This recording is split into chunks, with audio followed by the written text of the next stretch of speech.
Welcome to Cardboard Chemistry. I'm your host, MTG Labman, and we're going to continue our Secrets of Strixhaven favorite cards, moving on to favorite blue cards from the Secrets of Strixhaven. Upcoming Magic the Gathering set. Last episode we covered our favorite white cards, and now we're going to move on to blue. First card is Brush Off. It's a 2 colorless, 2 blue instant. This spell costs 1 colorless and 1 blue less to cast if it targets an instant or sorcery spell, and simply counter target spell. So you're casting this to counter a creature or enchantment, planeswalker. It's going to cost more. It's going to cost you 4. But if you're using this to counter an instant or sorcery, it's only going to cost you 2. So it's kind of a modal duality card. 2 different mana cost depending on what you're countering, but it does give you a little bit of play and a little bit of leeway, and I kind of like that. Yeah, it's not the most powerful counter spell, and if you're using it to counter a creature, of course it's going to cost more, but it does give you a little bit of variety, and I kind of just like that, depending on what you're targeting, changes the mana value of the card. Probably you'll see some play, but not the most powerful counterspell, but I thought it was an interesting counterspell. Moving on to Echo Casting Symposium, 4 colorless, 2 blue. This is a sorcery lesson. This is the paradigm card for blue. If you cast it and it resolves, you get to recast it at the beginning of each of your main phases for the rest of the game. It has target player creates a token that's a copy of target creature you control. I think it's funny that it doesn't say you create a token that's a copy of a creature you control, or you create a token copy of any creature. It's a target player creates a token copy of a creature you control. So it has to be a creature you control, but it can be any player in the game can create a token of a creature you control. So you could use this for the downside cards that you create a token of, like Phyrexian Soulgorger, the one that at the beginning of your upkeep you get to sacrifice a creature, and you give that to your opponent. But it's just, or like a leveler. So it can be used that way. It's not the most powerful spell. Yeah, it's nice to be able to copy, but you're only getting 1 copy on each of your first main phases.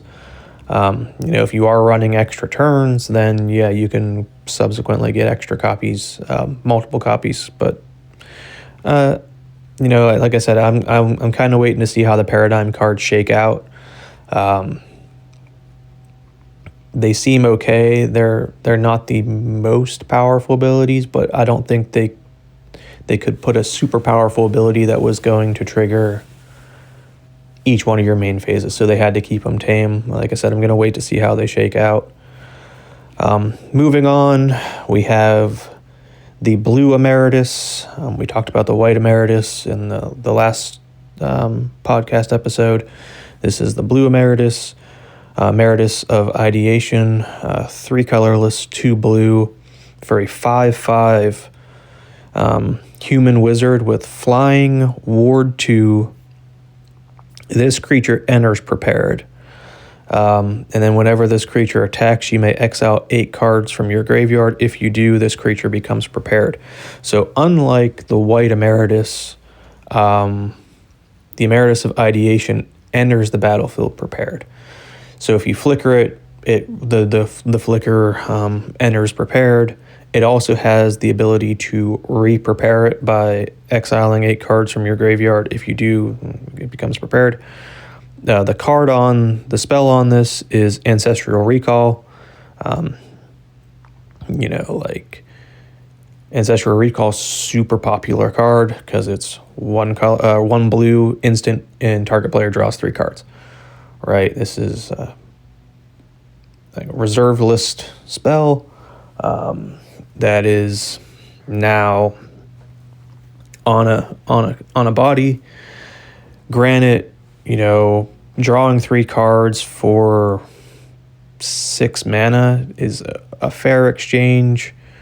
This card, I don't know how much it's going to get played. Like I said, it's the thing about the prepared mechanic. I do like the prepared mechanic. I like some of the spells. This seems like, yes, it's great. It's card advantage, but it's a 6 mana investment. Granted, Ancestral Recall is an instant, so you can cast it, but you're probably going to want to cast the Ancestral Recall when Emeritus of Ideation comes down. So, because, there are cards that remove prepared. If the creature's removed, that copy of Ancestral Recall fizzles. So, it's going to be interesting. But I'm not sure. I want to see how it plays out. I think it's a cool card. I like seeing these powerful spells in the prepared mechanic. But I don't know how much of the Emeritus of Ideation we're going to see. Moving on to Exhibition Tidecaller. 1 blue for a 0/2 Djinn Wizard. With Opus. Remember, Opus is the revised Magecraft mechanic for the Prismari College. Opus, whenever you cast an instant or sorcery spell, target player mills 3 cards. If 5 or more mana was spent to cast that spell, that player mills 10 cards instead. This card's hilarious. I'm looking forward to getting a copy of this for my Veyron Voice of Duality deck, which copies the ability of anytime you cast an instant or sorcery. It's a Panharmonicon for instant and sorcery triggers.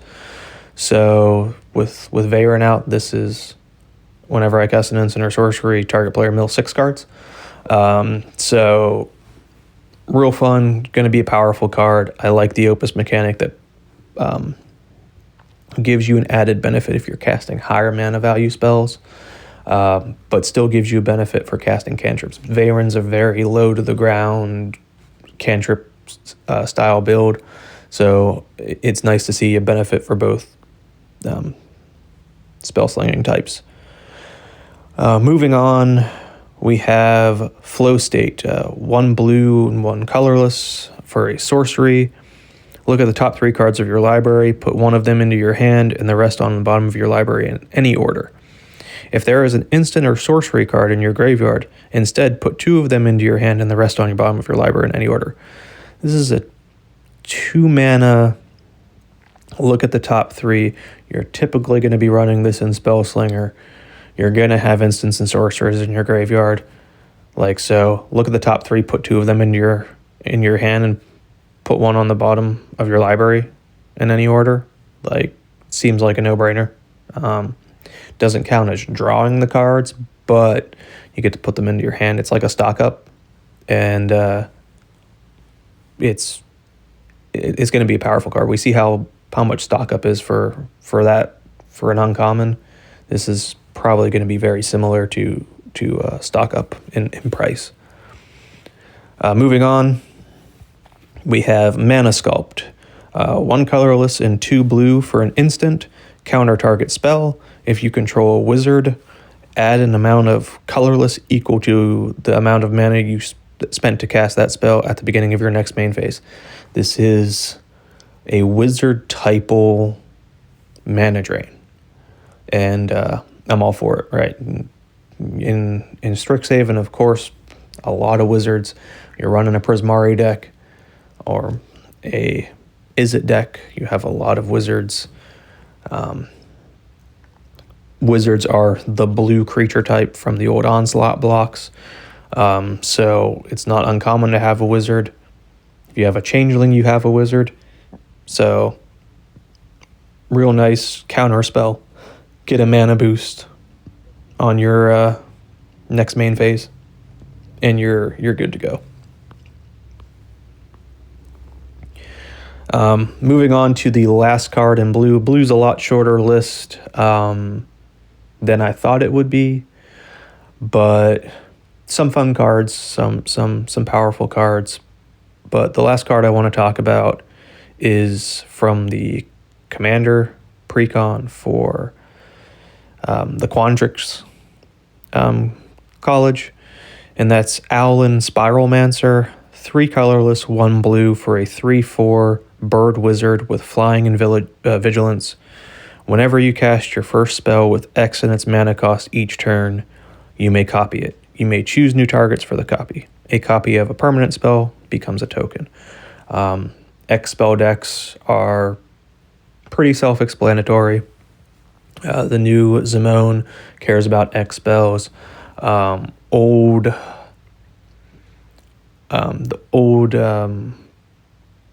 Zaxara the Exemplary is the X spell Hydra commander. You have the X spell commander from the Warhammer set that also runs blue. This basically doubles up any of your X spells, and if you're playing Hydras, this creates 2 Hydras. So when you copy an X spell, it keeps the value of X. So this is just a way to get more Hydras, more X spell or X creatures, and double up your X spells. And a 3/4 body for 4 with flying and vigilance, so you have evasion and everything, and you can attack with it and not really worry because it has vigilance. It can stay up as a blocker. Is going to be really powerful, and I think it's a really solid card. That being said, thank you guys for listening.